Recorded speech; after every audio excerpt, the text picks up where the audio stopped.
we look back through history, if you like, the world of work and society started to change with the arrival of the penny black and the postal service, and then with the telephone. So obviously, as technology keeps marching forward at an increasing pace, and currently I guess what's making a real difference is cloud technology, the ability to work anytime, any place, anywhere. We're living longer, so the pensions pot that we thought was going to be really good to keep us alive and in a beautiful standard of living for another 25 or 30 years just isn't big enough. So we're going to have to work longer. And that will have profound implications. You might not want to be doing the same job when you're 70 that you were doing when you were 35. It might be too physical, you might have just got fed up with it. You may want to work more differently and more flexibly as time goes on. Also as well, we've got societal changes. Families have a very different structure now. In a way, the family structure's become a lot more fluid than it has been. Also, different generations want different things. So people coming up have seen how their parents have sort of flogged themselves during their working life and have become very stressed, and they want a different lifestyle and a different way of living. Again, some other factors, things like energy resources. We all act frequently, or many people act, as though things like oil and gas are infinite resources. People treat water as though there's always going to be more of it. And it's often spoken of that water may well be the new gold. It's become so precious as more of the world gets more affluent, our water usage goes up. We need to be more careful about how we use all these natural resources, how we conserve them. And there's a large school of thought building, say, in order to do that, we're going to need to lead a more local life. So all these things are acting together as forces on the job market, partly coming from within people. I don't want that sort of manic, perhaps, lifestyle with a not 9 to 5 job, elastic hours going on forever, or I don't want it for all of my life. Then there's also the things that are happening around us with technology as well.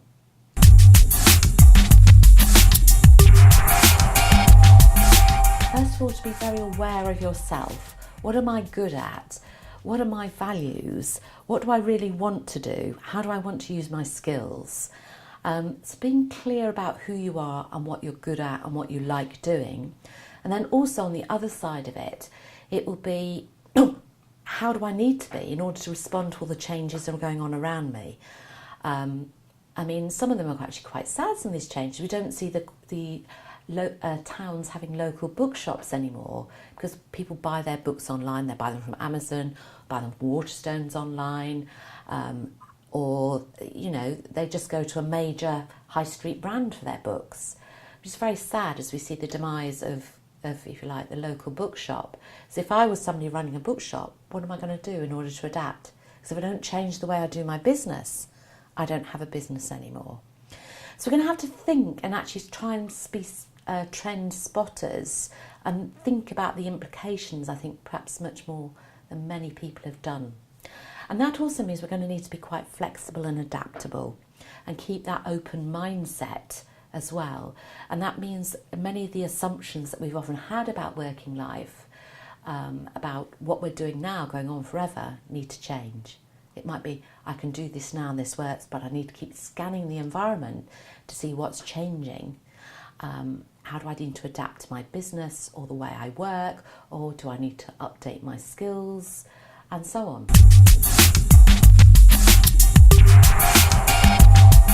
With changing the way we work, we'll have sort of a much more up and down income, which means our financial planning will need to be different.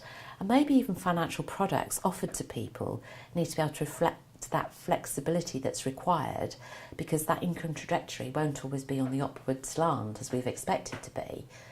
And also much more planning for that fluidity in income and thinking about the future in terms of how we might want to work as we go through life, rather than just doing that massive sprint towards 60 or 65 and sort of sitting back, flopping in a chair.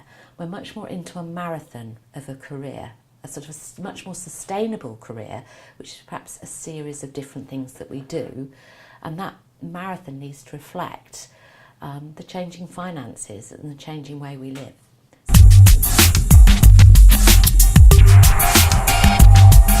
They actually need to be much more flexible. So they need people within that workforce who are prepared to work themselves to keep their skills up to date and to keep their minds flexible, and perhaps not be quite as reliant on the organisation as they have been, to actually say, you now need your training. You will go on this course, you will do this course, you will have this coaching. It needs people who actually request it, who are prepared to go online to do some research, who will read books, who will be thinking about the way they need to keep themselves up to date, rather than just relying on somebody else saying you need to do this. They perhaps also want to think about the package they offer to people, rather than just being a traditional compensation package. How do people want to be compensated for the work they do? Making that a bit flexible, so you've got more of a one where you can pick and choose, and more of a cafeteria selection. And perhaps giving people the wherewithal, the opportunities to actually learn so that they stay employable. So if then they're actually having to, if you like, downsize, right size, upsize, whichever name you need to give it, that they know that they're helping their employees stay employable for life.